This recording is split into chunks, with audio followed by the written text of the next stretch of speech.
All right, welcome to our abbreviated class. We're only going to meet for just about a half an hour. We're going to continue our look at the Ten Commandments.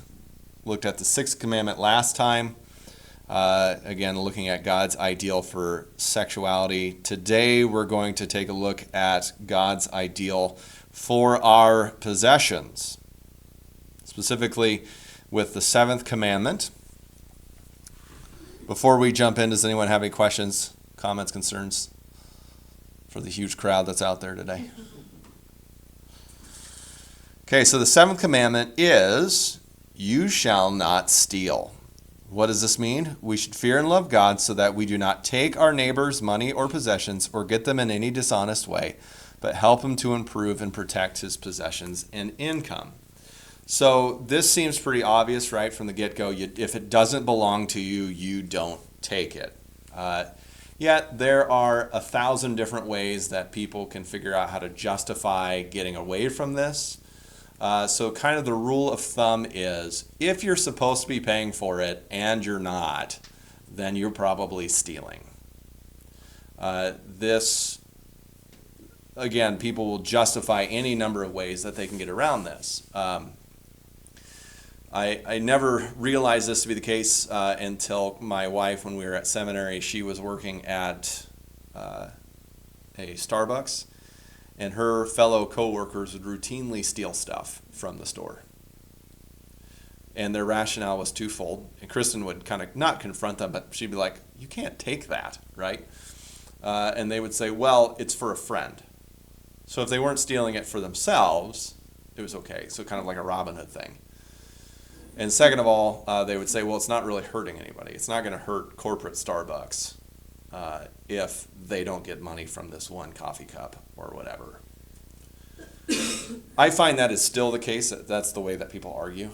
It doesn't hurt anybody, and it doesn't, and I have good motives, or I can't be bothered, that sort of thing. I hear this often of people who go through like the self-checkout line.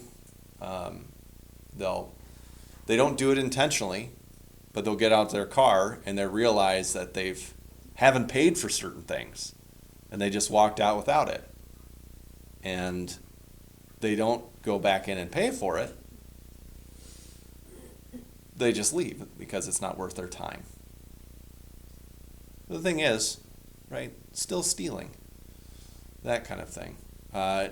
This gets extra tricky. We were talking about technology before the class began, in terms of digital ownership, right? In terms of software. I'm sure you guys remember Napster. You guys do anyway. Some of the younger people watching this might not, but digital piracy, that sort of thing. It's just a different form of, taking a blank VHS and using another VCR to copy someone's other VHS. It's just a lot easier now. Just on a bare bones, we need to learn to not steal from people. Other ways that we can steal are bad business practices. I'm channeling here what Luther says in the Large Catechism. He says that bad business practices, offering shoddy merchandise for what people pay, is a great way to steal from them. Another one is being lazy. So if someone is paying you to do a certain job and you're just loafing around not doing that job, then you are stealing from them. He goes so far to say that the seventh commandment is probably the most, in terms of number of times broken, it's probably the most broken commandment there ever is. And in the Large Catechism, he says that if we were to hang all the thieves, we'd run out of trees. So obviously that's Luther's way of speaking in hyperbole, but it's a very common one, and it's one that we a lot of times don't even balk at. Another one that got very popular is password sharing, account sharing, streaming services. Still stealing, right? If someone, unless the company has specific permissions for that kind of thing, like a family plan, then like the amount of times that people have offered me their service or their password, it's like, I don't know, that's stealing. I'm not, morally, that's not good. So kind of more positive side, how do we look at this? Right, this is really, again, about how we deal with our money or possessions, not just ours, but other people's. And it has struck me interesting that the people that Jesus was talking to in his ministry, for instance, were living hand to mouth their entire lives, right? They were a day or two away from starvation. And yet Jesus is constantly warning them about the dangers of material possessions. Routinely in his teaching, he warns them. In the same way, for us, how much more, I think, is that the case? You know, he says things like, you cannot serve both God and money. Right? He doesn't say God and sex, God and your spouse. Right? Specifically hammers out money as something to be wary of. Okay? So, the Apostle Paul also says that the love of money is the root of all kinds of evil. So notice he doesn't say money is the root of all evil, but it's the love of money. So the love of it is the root of all kinds of evil. And as I mentioned in the sermon last week, Jesus says in Matthew 13 that the love or the preoccupation with worldly possessions can choke our faith out and kill it. But the thing is, right, money does make the world go round.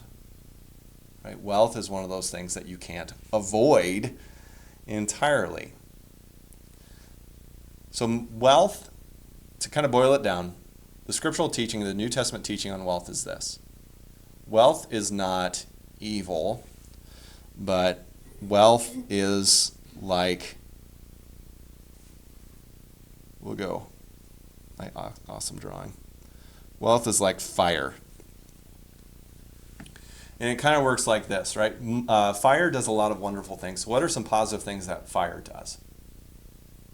Keeps us up. Right? So you can stay warm. Cook. You can cook with it. Energy. Gives us energy. What else? Cars. Makes cars move. Makes cars move, right? Now you're getting a little advanced. It protects us, right? Thinking in a very primitive area, fire keeps predators away. It gives us light so that we can see into the darkness. So fire does so many wonderful things. What if someone said, well, if fire does that, and a little bit of fire does all those wonderful things, you know what would be better is if I got more fire, and more fire, and more fire, and more fire, and this would just be the greatest thing if I had all the fire. What's going to happen to that person? If they end up getting way more fire than they can handle, they're going to get burned. So, fire is good, but fire is dangerous. It has the capacity of doing a lot of harm. Money is good, but it is spiritually dangerous. It has the possibility of doing an incredible amount of harm to our souls. So, with fire, the goal is only use what you need. I think we should look at wealth in the same way. That we don't look at wealth as something that we use or we get in of itself, or that we think if a little bit of money is awesome, then a lot of money is going to be even better. Rather, we look at it as ultimately a means to an end. So not how can I get this, but how can I use this thing? And what is the end as Christians that we always want to strive for?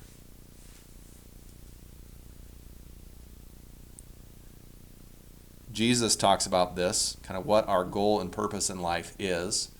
The entire commandments, all the commandments are boiled down into one word: love. And we haven't talked about this too much, but Love in the biblical sense doesn't mean what our society means when they say love. It is to sacrifice or to be willing to sacrifice for someone else's good. So what we want to do is use our wealth to serve others. This is the teaching of the New Testament. St. Paul says in 1 Thessalonians, let him who steals no longer steal, but work with his hands so that you can have something to share with those in need. So why do we work to get money? So we have something to share with those in need. Jesus says, sell your possessions and give it to the poor, and provide for yourselves money bags that will not wear out. Eternal money bags, as it were. So if money was bad, if money went against any work of the kingdom, Jesus would have said, I want you to go bury your coins. Because if it's bad, Jesus wouldn't want us to give it to somebody else. It's not bad, it's just dangerous. And the more wealth that we pile onto ourselves, the more in danger we are.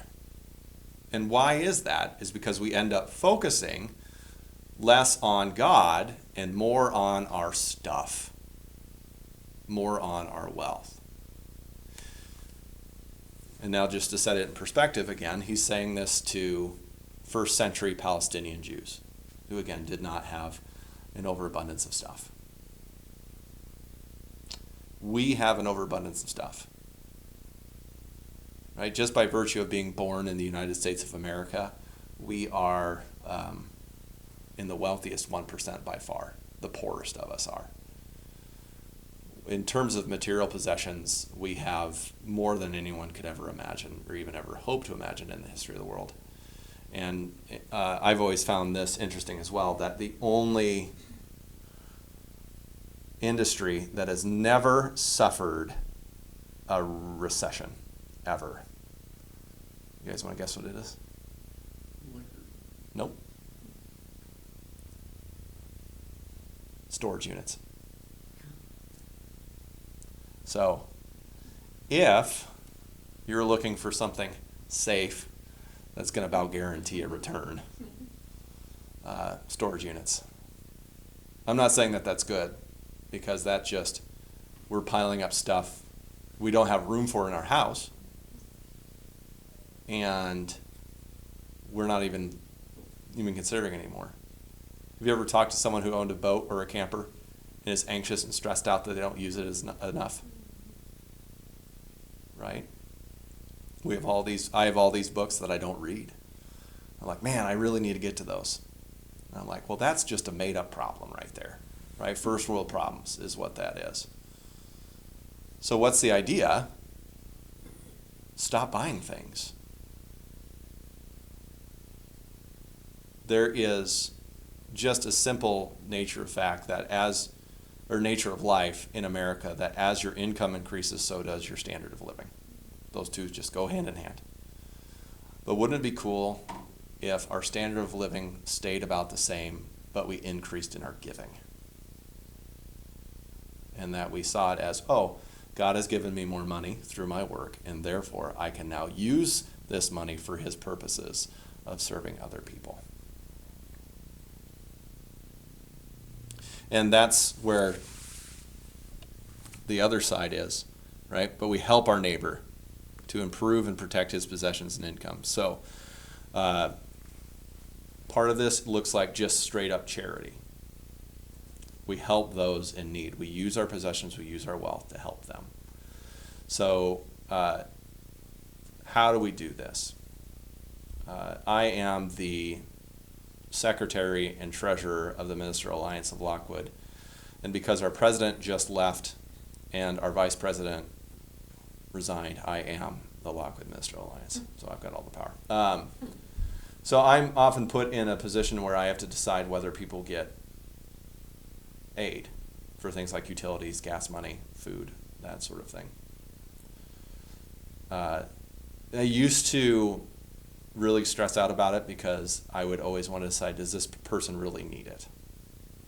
Are they really deserving? But Jesus says pretty clearly in Matthew chapter 5, give to the one who begs of you and don't tell them no. And that was, when I finally read that and applied it to my life, it was a game changer. Because then I stopped having to wonder if this person actually needed it, if they were actually deserving, because that's such a moving target. Because I have found in my own heart and mind that as soon as I said, does this person deserve it, I am then becoming the judge, and this is my money to decide who I'm going to bless with. When in fact it's not my money, it's God's money. And Jesus says, give to the person who asks. And it hasn't steered me wrong. It's amazing what people are unwilling to ask for. Like, I don't go out of my way. It's like, can I give you everything? But I'll wait for them to ask, and I'll give it to them. And it's like transformed my mind on how to do this peacefully. I don't have to stress out about not judging them. That being said, I do have a rule, and that is I never give money to panhandlers. Because we live in a weird society where I've known enough pastors that have worked with panhandlers that they don't. Panhandlers is kind of a profession in our society. They can make enough money in 2 to 3 days and just take off the rest of the week and get drunk and high and all that sort of stuff. Live in kind of long-term motels. Give them food, water, but not money.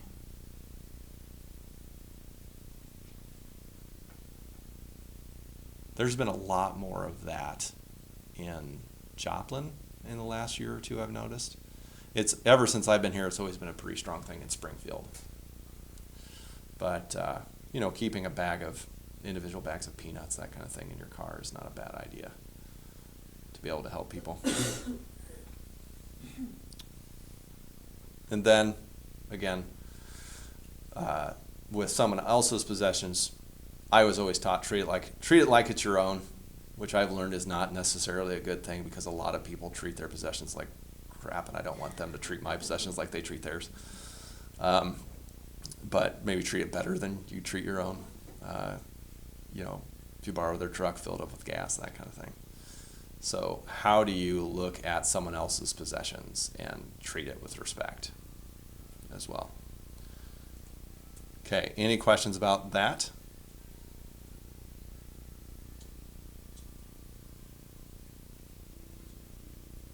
Okay, clear as mud. Okay, let's just keep cruising. Let's do the 8th commandment. Is you shall not give false testimony against your neighbor. What does this mean? We should fear and love God so that we do not tell lies about our neighbor, betray him, slander him, or hurt his reputation, but defend him, speak well of him, and explain everything in the kindest way. So this is about how we use our tongue, and the fact and the thing that is most valuable to people, probably even more valuable than their possessions, is their reputation, right?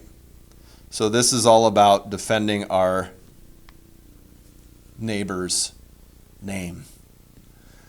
And Proverbs says this pretty clearly: a name is better sought after than gold and wealth and silver, right? So how do we defend our neighbor's name? And the easiest way to do this is to explain everything in the kindest way. And really what this means is put the best construction on it.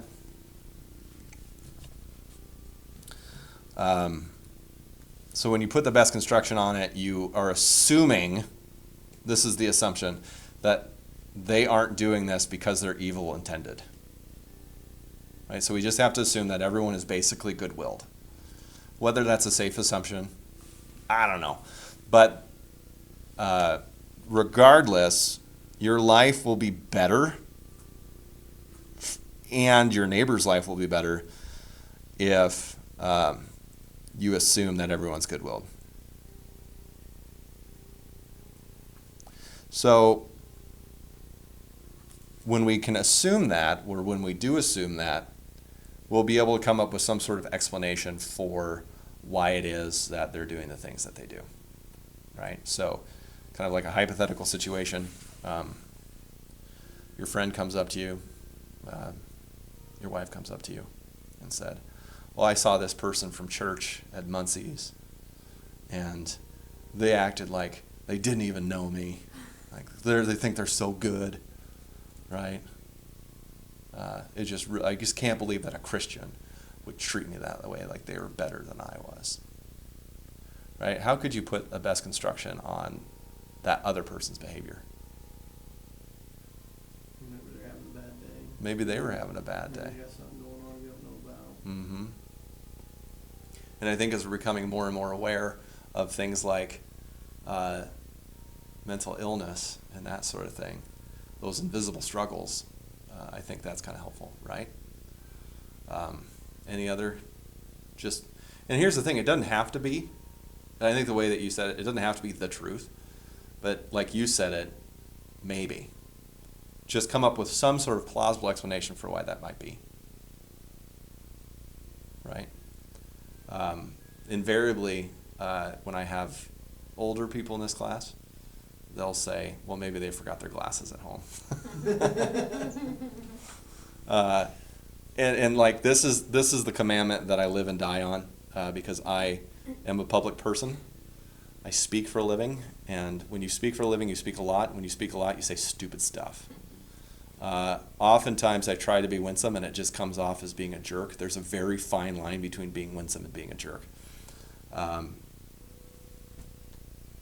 Which, I think it's probably better to be winsome than boring, because in our society, there is no worse crime than for someone to be boring.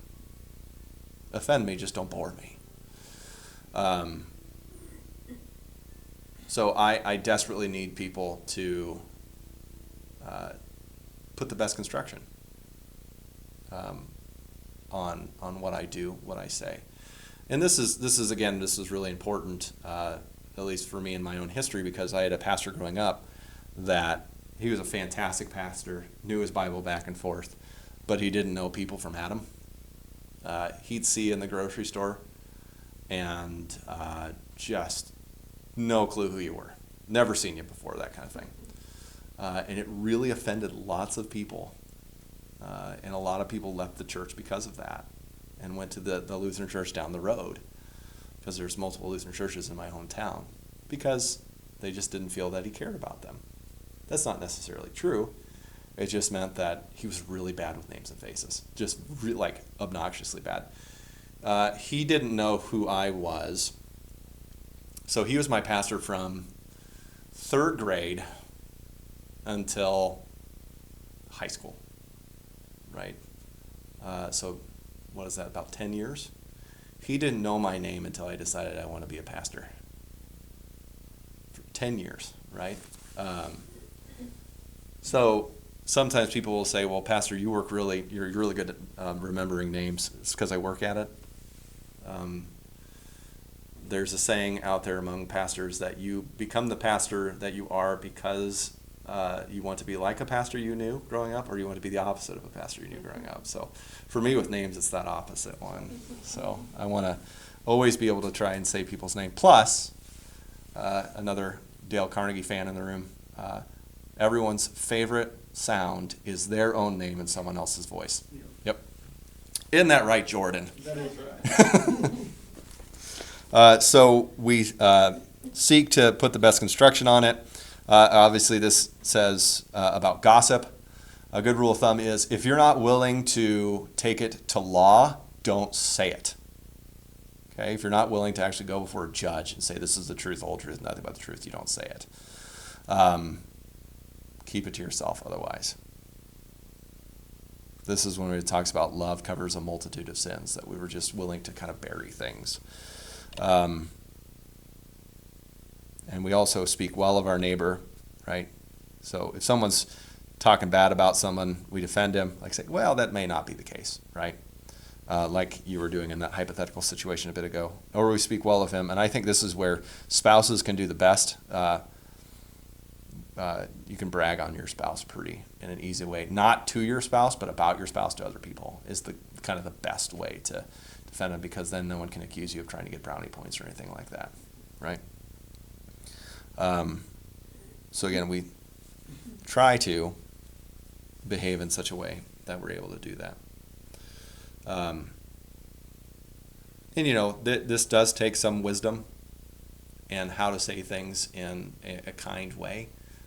The old rule of thumb from Bambi, right, is pretty good. If you don't have anything nice to say, don't say it. Don't say anything.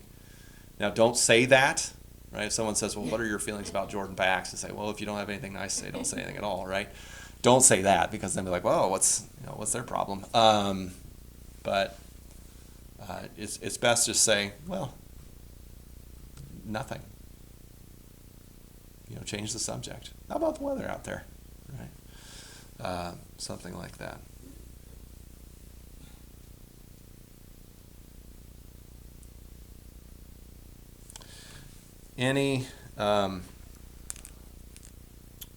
Another big part of this would be, I kind of mentioned this in the sermon. You guys will hear it at the next service as well. What this comes down to is when people share their secrets with you, don't betray those secrets. I mentioned in the sermon is St. Paul talks about boasting in our weaknesses. This does not mean necessarily sharing our entire history of all of our struggles, all of our pains, all of the skeletons in our closet. Boasting in our weakness does not mean we just say, here I am, blah. First of all, most people don't want to hear that, right? And second of all, many times it's not safe. There's a power dynamic that happens when someone becomes privy to knowledge that no one else has, and they want to exercise that power because they feel good about it by sharing that with other people. That, though, is not... so you got to be careful, like when you share your stuff to other people, that you're actually doing it with someone who you know and trust is safe with your struggles, right? That being said, if someone shares their struggles with you, don't share it unless you have specific permission to do so. Okay. The interesting thing you're talking about, people, how you talk about other people, and always looking at them in good light. Mm-hmm. I'm starting to think of like all the people I know, and I run into this a lot with EMS as they get it. Oh, this is going to be a stupid call they're calling because, they don't really need us. And those people are just like grumpy and upset all the time.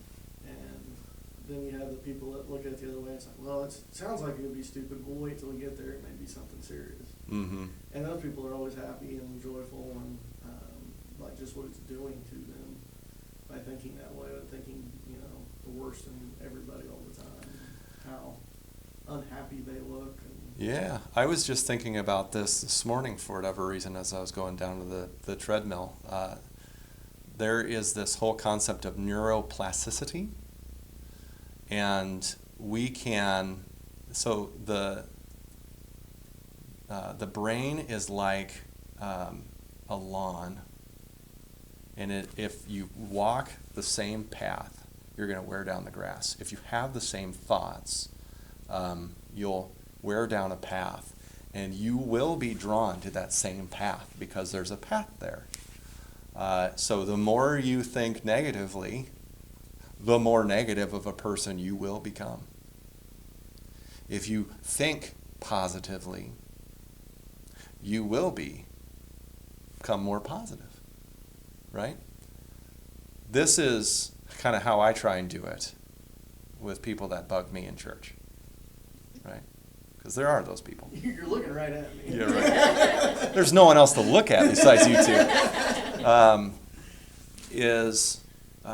I always try to remember that this is someone for whom Jesus died.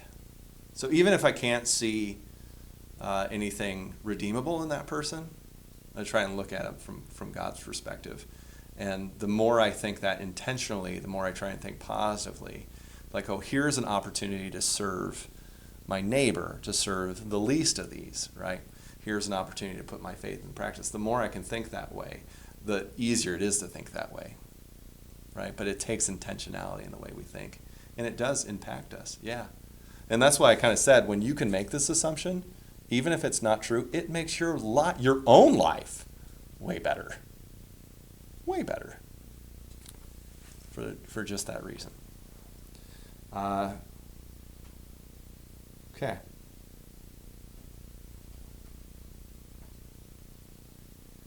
This is huge in a small town, right? Especially in a small town. Eighth Commandment issues abound. The rumor mill will always be there. I think it's best just to, I treat my ears are a tomb. So I hear stuff all the time, and I've given up trying to stopping people from telling me.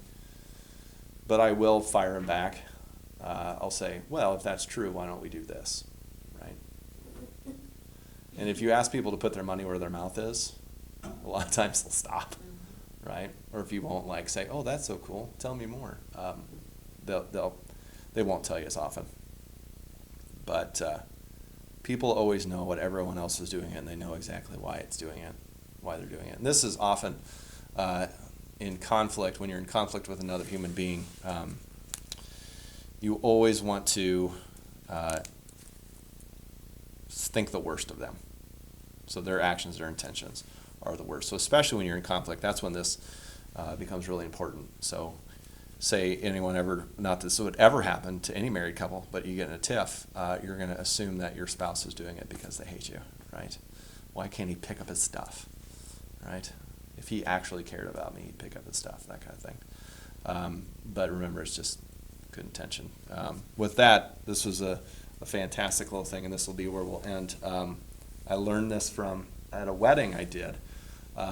There was a wedding that I did, there was a guest there, and it was just some of the best advice that I ever got, that her husband was a neurosurgeon, and the guy, for the life of him, could not remember to pick up his dirty underwear. Just couldn't do it. Super smart, world-renowned surgeon, saved people's lives, but could not take his underwear from the ground to the hamper, and it used to drive her insane. And then she realized that God was giving her an opportunity to pray for him, was reminding her of her husband, because she couldn't help think about her husband when she saw his underwear on the floor. And so she used that as an opportunity to pray for him. So in the same way, we want to figure out how to do that same thing in our own conflicts when we're mad at someone. Well, that gives us an opportunity to actually think about them and then pray for them specifically. And if you want to stop hating someone, the first step is to start praying for them. I've always found that to be true in my own life and in the lives of the people I counsel. So if you want to keep the 8th commandment, pray for people. Pray for those that annoy you. Pray for those who bug you. Pray for the gossipers, right? And all that thing. All right, we will finish the